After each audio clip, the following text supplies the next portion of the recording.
केरल के कोल्लम जिले के एक छोटे से गांव करुवालू से शुरू हुआ सैम और सोफिया का सफर। ऑस्ट्रेलिया के मेलबर्न में एक खूबसूरत परिवार की तरह रह रहा था। सैम अब्राहम और सोफिया बचपन के दोस्त थे, जिनकी दोस्ती प्यार में बदली और 2008 में शादी के बंधन में बंध गई। 2012 में सोफिया अपने 3 साल के बेटे के साथ मेलबर्न के एपिंग सबर्ब और 2013 में सैम भी उनके साथ आ गया। लेकिन 14 अक्टूबर 2015 की सुबह ने उनकी जिंदगी को हमेशा के लिए बदल दिया। उस सुबह सोफिया ने अपने पति सैम को बिस्तर पर बेसुध पाया। उनके मुंह से झाग निकल रहा था, शरीर ठंडा पड़ चुका था और जबड़ा इतना सख्त था कि जीभ दांतों के बीच फंस गई थी। घबराई सोफिया ने अपनी बहन सोनिया, जो नर्स थी, और एक दोस्त को बुलाया। इमरजेंसी सर्विसेज को कॉल करने पर ऑपरेटर ने सीपीआर देने की सलाह दी, लेकिन सैम की हालत ऐसी थी कि ये संभव नहीं था। 13 मिनट बाद पैरामेडिक्स पहुंचे, लेकिन सैम को बचाया नहीं जा सका। उनकी बॉडी का तापमान 27.7 डिग्री सेल्सियस था, नॉर्मल से 10 डिग्री कम। शुरुआती जांच में हार्ट अटैक को मौत की वजह बताया गया, लेकिन क्या यह वाकई हार्ट अटैक था या इसके पीछे कुछ और था? सैम की मौत से 4 दिन पहले वो और सोफिया केरल में 2 हफ्ते की छुट्टियां बिताकर लौटे थे। हमेशा हंसमुख रहने वाला सैम इस बार खामोश और उदास था। उसने अपने पिता और रिश्तेदारों से कहा, अगली बार मैं जिंदा नहीं, काफिन में लौटूंगा। उसने ये भी इच्छा जताई कि उसे अपने दादाजी की कब्र के पास दफनाया जाए। क्या सैम को अपनी मौत का आभास हो गया था? सैम की मौत के कुछ दिन बाद ऑटोप्सी रिपोर्ट ने पुलिस को चौंका दिया। सैम के खून में साइनाइड और क्लोनाजेपम, एक नींद की गोली के उच्च स्तर पाए गए। ये हार्ट अटैक नहीं बल्कि एक प्री प्लान मर्डर था। पुलिस का शक सोफिया पर गया, लेकिन ऑस्ट्रेलियन पुलिस ने जल्दबाजी नहीं की। उन्होंने सोफिया की हर गतिविधि पर नजर रखी, उसके फोन कॉल्स, उसके बैंक ट्रांजैक्शंस और मूवमेंट्स। 5 महीने बाद सोफिया ने सैम की कार एक शख्स के नाम ट्रांसफर की और उसी के साथ जॉइंट बैंक अकाउंट खोला। पुलिस ने पाया कि सोफिया एक पुरुष अरुण कमलासन से गुपचुप मिल रही थी। दोनों की कॉल रिकॉर्डिंग्स, मुलाकातें और बॉडी लैंग्वेज ने साफ किया कि वे रिलेशनशिप में थे। लेकिन अरुण कौन था? सैम और सोफिया की दोस्ती बचपन से थी। दोनों एक ही स्कूल, फिर कॉलेज गए और 2008 में शादी की।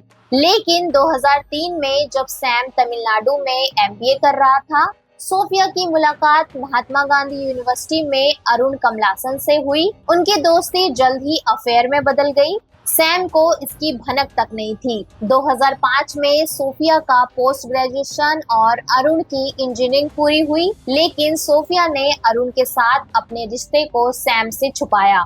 2009 में जब सैम ओमान में जॉब कर रहा था, सोफिया बेंगलुरु में थी। इसी बीच अरुण और सोफिया फिर करीब आए। उनका अफेयर गहरा हो गया। सोफिया ने ऑस्ट्रेलिया शिफ्ट होने का फैसला लिया, शायद सैम से दूरी बनाने के लिए।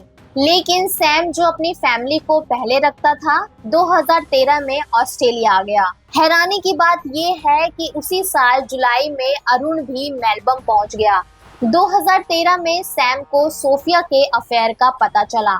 उसने सोफिया को माफ कर एक मौका दिया, लेकिन सोफिया का दिल अरुण के लिए धड़क रहा था। जुलाई 2015 में मेलबर्न के लाल स्टेशन पर एक नकाबपोश ने सैम पर चाकू से हमला किया। सैम ने मुकाबला किया और हमलावर का नकाब हटाया, लेकिन उसने पुलिस को बताया कि वो उसे पहचान नहीं पाया। पुलिस को बाद में शक हुआ कि हमलावर अरुण था, जो उस दिन अपनी जॉब पर नहीं गया था। 14 अक्टूबर 2015 की रात सोफिया और अरुण ने मिलकर सैम को मारने की साजिश रची। सोफिया ने अरुण को घर में छुपाया। उसने सैम के मिल्क शेक में क्लोनाजेपम की भारी खुराक मिलाई। जब सैम बेहोश हुआ, अरुण ने साइनाइड को ऑरेंज जूस में मिलाकर सैम के मुंह में थोड़ा थोड़ा डाला। इससे ये पता चलता है कि सैम की मौत साइनाइड पॉइजनिंग से हुई। ऑस्ट्रेलियन पुलिस ने मिस्टर बिग तकनीक का इस्तेमाल किया। एक अंडरकवर ऑफिसर ने अरुण से दोस्ती की और उसका विश्वास जीता। अरुण ने ओवर कॉन्फिडेंस में कबूल किया कि उसने साइनाइड से सैम की हत्या की। पुलिस ने सोफिया और अरुण की डायरी, कॉल रिकॉर्ड्स और फाइनेंशियल ट्रांजैक्शंस के आधार पर दोनों को 12 अगस्त 2016 को गिरफ्तार किया। सोफिया की डायरी में अरुण के लिए उसकी दीवानगी और साजिश की योजना साफ थी। एक एंट्री में उसने लिखा, प्लानिंग हमेशा जरूरी है, बिना प्लान के आइडिया सिर्फ सपना है। अरुण की इलेक्ट्रॉनिक डायरी में भी सोफिया के लिए उसका जुनून झलकता था। 29 जनवरी 2018 को ट्रायल शुरू हुआ। अरुण ने सारा इल्जाम खुद पर लिया, दावा किया कि सोफिया बेकसूर है। सोफिया ने उल्टा अरुण को दोषी ठहराया, लेकिन उनकी डायरी, कॉल रिकॉर्ड्स और मिस्टर बिग की रिकॉर्डिंग ने उनकी कहानियों को झूठा साबित कर दिया। प्रोफेसर बर्क ने बताया कि सैम के शरीर में 28 मिलीग्राम किलोसाइनाइड था, जो छोटी मात्रा में डाला गया ताकि बेहोशी में वो उसे निगल ले। 16 अगस्त 2018 को सुप्रीम कोर्ट ऑफ विक्टोरिया ने अरुण को 24 साल, 20 साल बिना पैरोल और सोफिया को 22 साल, 18 साल बिना पैरोल की सजा सुनाई। कोर्ट ने माना कि ये एक प्री प्लान मर्डर था। सैम और सोफिया का बेटा, जो अब 16 साल का है, इस त्रासदी का सबसे बड़ा शिकार है। उसकी कस्टडी सोफिया की बहन सोनिया को दी गई, लेकिन सैम के माता पिता अपने पोती की कस्टडी के लिए भारत सरकार से अपील कर रहे हैं। ऑस्ट्रेलियन नियमों के मुताबिक बच्चे को क्राइम की डिटेल्स नहीं बताई जाती, लेकिन वो इतना बड़ा हो चुका है कि सच को समझ सकता है। सोफिया, जो ऑस्ट्रेलियन नागरिक है, सजा पूरी होने पर ऑस्ट्रेलिया में रह सकती है, लेकिन अगर वो देश छोड़ती है तो वापस नहीं आ सकती। अरुण, जिसके पास ऑस्ट्रेलियन नागरिकता नहीं है, सजा के बाद भारत डिपोर्ट कर दिया जाएगा। उनकी सजा 2036 और 2038 तक चलेगी और तब तक उनका बेटा जवान हो चुका होगा।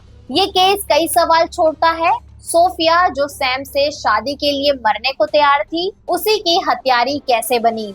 अरुण, एक शादीशुदा पिता, अपनी हवस में इतना कैसे अंधा हो गया? सोफिया ने डिवोर्स की बजाय मर्डर को क्यों चुना? और सबसे बड़ा सवाल, क्या प्यार और विश्वास की आड़ में कोई इतना क्रूर हो सकता है?